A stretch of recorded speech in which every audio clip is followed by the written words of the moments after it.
محمد وآله وصحبه أجمعين ومن تبعهم بإحسان إلى يوم الدين. أما بعد، أعوذ بالله من الشيطان الرجيم. بسم الله الرحمن الرحيم. وإذا قرئ القرآن فاستمعوا له وأنصتوا لعلكم ترحمون. صدق الله العظيم. رب اشرح لي صدري ويسر لي أمري. سبحانك لا علم لنا إلا ما علمتنا إنك أنت العليم الحكيم. سبحان ربك رب العزة عما يصفون وسلام على المرسلين والحمد لله رب العالمين. قابل احترام بزرگوں، عزیز نوجوانوں،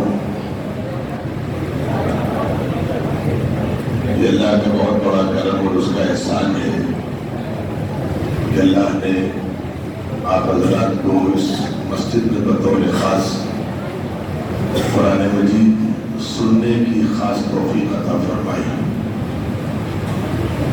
قرآن مجید پڑھنے پر کیا اجر و ثواب ہے وہ تو بات کی بات ہے. اللہ تعالیٰ نے سننے پر بھی بڑی رحمتوں کے وعدے کیے ہیں.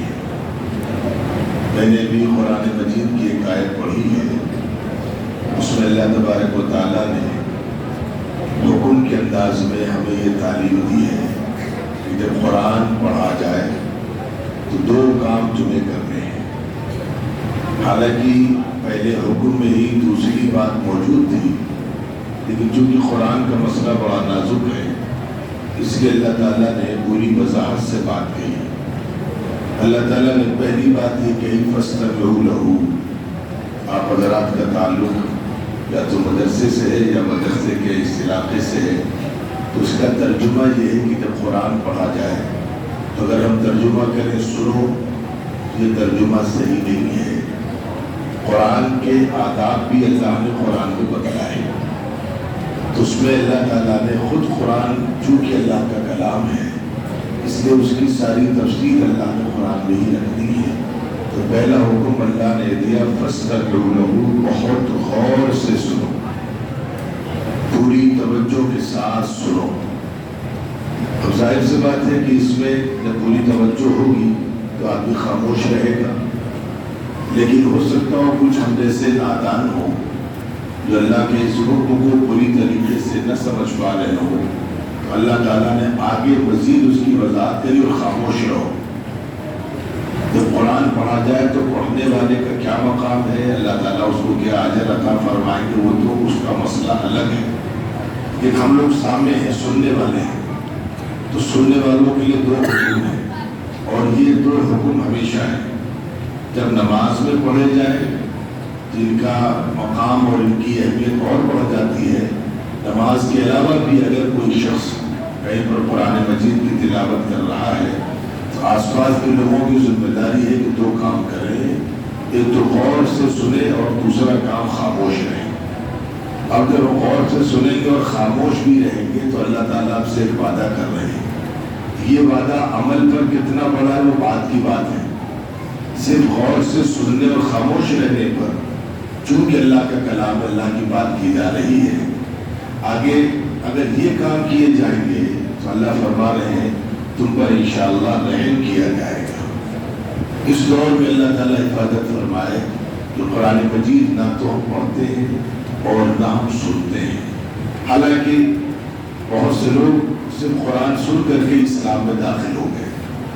سورہ جن ہے قرآن مجید میں، اس میں واقعہ اللہ نے رکھا ہے کہ جناتوں کے قافلہ جا رہا تھا اور حضور پاک علیہ السلام قرآن کی تلاوت کر رہے تھے. صرف قرآن سنا ہے، انا سمعنا قرآنا عجبا یہدی الی الرشد فآمنا بہ. قرآن سن کر کے جنوں کا قافلہ اسلام میں داخل ہو گیا. عمر فاروق رضی اللہ تعالیٰ عنہ کا بھی واقعہ ہے کہ قرآن سن کر کے اسلام میں داخل ہو گئے. تو میرے عزیزوں، یہ موقع لمبی گفتگو کا نہیں ہے، میں صرف اتنی بات عرض کرنا چاہ رہا ہوں کہ صرف سننے پر اللہ تعالیٰ نے کیا اجر و ثواب رکھا ہے. لیکن یہ ہمارے دوست بھی ہیں طاؤ رحمان صاحب، اب وہ ان کے بچے نے چونکہ قرآن مجید کا دور مکمل کیا ہے اس لیے میں خاموش رہا. میں اپنا جو تجربہ ہے وہ آپ کے سامنے رکھوں۔ سال گزشتہ میں نئے شہر میں رہتا ہوں، ایک مسجد میں قرآن مجید کا دور مکمل ہونا تھا۔ وہاں کے لوگوں نے مجھے حکم دیا کہ آپ تشریف لائیں اور کچھ قرآن کے حوالے سے گفتگو کریں۔ میں نے کہا میں گھر میں تراویح پڑھ کے آؤں گا، آپ اپنا مکمل کر لیجئے گا۔ ان کا اصرار تھا کہ نہیں آپ تراویح یہی مکمل کر دیجیے۔ میں نے کہا نہیں بھائی میری اتنی بھی ترتیب ہے، 1 کلومیٹر کی مسافت ہے، آپ پڑھ کے میں پڑھ کے آ جاؤں گا انشاءاللہ۔ تو انہوں نے کہا اچھا ٹھیک ہے میں آپ کا انتظار کروں گا۔ ہم نے کہا نہیں میرا انتظار نہ کریے گا، آپ قرآن مکمل کریں گے، اچھا دعا کرے گا، وطر ہوگی، وطر کے بعد جس کو نفل پڑھنے کی پڑھے گا، اس کے بعد میں بات کروں گا۔ میں تجربہ بتا رہا ہوں کہ ہم نے قرآن کے ساتھ کیا رویہ رکھا ہے۔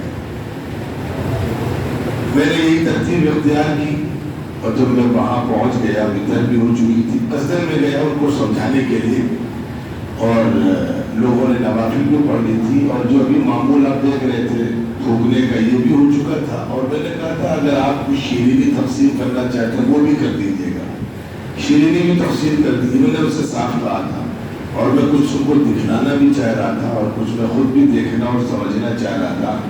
تو نتیجہ میرے عزیزو یہی ہوا جس کا مجھے اندازہ تھا کہ تقریباً 80% مجمع چلا گیا تھا، صرف 20% مجمع بچا تھا۔ اب امام صاحب بار بار اعلان کر رہے ہیں حضرت آئے، فلانے آئے، دھماکی آئے، آپ بیٹھیے، بیان ہوگا، دعا ہوگی، یہ ہوگا وہ ہوگا، کوئی نہیں سن رہا ہے۔ تو میں نے اس موقع پر وہاں لوگوں سے کہا کہ یہ ہے ہمارا رویہ قرآن کے ساتھ کہ 2 لڈوں کی قیمت ہم کو معلوم لیکن قرآن کی قیمت ہم کو نہیں معلوم ہے۔ اس لیے میرے عزیزوں میرے بزرگوں، اس دور میں ایک بات اور عرض کر دوں کہ اگر ہم نے نئی نسل کو قرآن سے نہیں جوڑا، یاد رکھیے ایمان بچانا بڑا مشکل ہو جائے گا۔ اللہ کرے کہ بیٹھ کے ہم قرآن کی قدر کرنے والے بنے، اور قرآن کی قدر جو ہے وہ ہم جن علاقوں میں کی گئی ہے ان علاقوں کو اللہ نے نوازا ہے۔ میں بار بار کہہ چکا ہوں اس لیے اس کی وضاحت نہیں کر رہا ہوں۔ اور ہمارے یہاں معاملہ یہ کہ قرآن کی بڑی ناقدری ہے۔ قرآن کی قدر کا مطلب کیا ہے؟ جس کے دل میں قرآن ہے، جو قرآن کا معلم ہے، جو قرآن ہمارے بچوں کو پڑھا رہا ہے، اس کا ہمارے ساتھ اس کا جو مقام ہمارے دل میں وہ کیا ہے۔ تو پتہ چلا کہ یو پی اور بہار کی جو لوگ بطور خاص ہیں وہ انگریزی والے کی، میتھ والے کی، سائنس والے کی تو ویلو سمجھتے ہیں، لیکن قرآن پڑھنے پڑھانے والے کی وہ ویلو نہیں سمجھتے ہیں۔ اس لیے میرے عزیزوں بس مجھے اتنی گزارش کرنی ہے، یہ موقع کسی لمبی گفتگو کا نہیں ہے، کہ ہمارے دوست نے ان کا حکم تھا سو میں حاضر ہو گیا کہ اللہ کرے کہ قرآن کی قدر کرنے والے بنے، قرآن کی پابندی سے تلاوت کرنے والے بنے۔ اور میں ایک دو مثالوں کے ذریعے سے اور باتیں سمجھا دوں کہ جب تک قرآن موجود رہتا ہے تب تک ایک عجب نور، ایک عجب رحمت کی گھٹا چھائی رہتی ہے۔ آپ اگر تجربہ کرنا چاہیں، آج آپ کو مسجد میں ایک رونق نظر آ رہی ہے، آج جہاں قرآن کا دور مکمل ہو رہا ہے۔ آپ کل آئیے گا تو کل آپ کو لگے گا کہ رحمت میں، نورانیت میں کچھ لگتا ہے کمی واقع ہو گئی ہے۔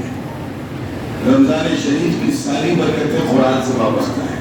میں صاف کہتا ہوں جس مسجد میں قرآن جب تک پڑھا جا رہا ہے تب تک رمضان کی برکتیں نظر آتی ہیں، اور جس روز قرآن کا دور مکمل ہو گیا لگتا ہے اس محلے سے رمضان شریف بھی رخصت ہو گئے۔ اگر 15 دن میں مکمل ہو گیا تو 15 کے بعد لگتا ہے رمضان رخصت ہو گئے، 20 میں مکمل ہوا تو 20 کے بعد لگتا ہے رخصت ہو گئے، اور اگر 24، 26، 27 تک کھینچ لے جائے تو سبحان اللہ۔ تو پتہ چلا کہ قرآن رمضان کو نور پہنچاتا ہے، اسی طریقے سے قرآن ان قوموں کو، ان پڑھنے والوں کو بھی نور پہنچاتا ہے جو قرآن سے خاص تعلق جوڑتے ہیں۔ رمضان کا مسئلہ بھی ہے، یہی مسئلہ میں جلدی سے عرض کر دوں نماز کا بھی ہے۔ ہماری نمازیں بے نور ہیں، کیوں؟ اس لیے کہ قرآن مجید میں نماز کی جہاں پر برکت اللہ نے بتلائی ہے، ان الصلاۃ تنہی عن الفحشاء والمنکر، نماز بری باتوں سے روکتی ہے، تو ہماری نماز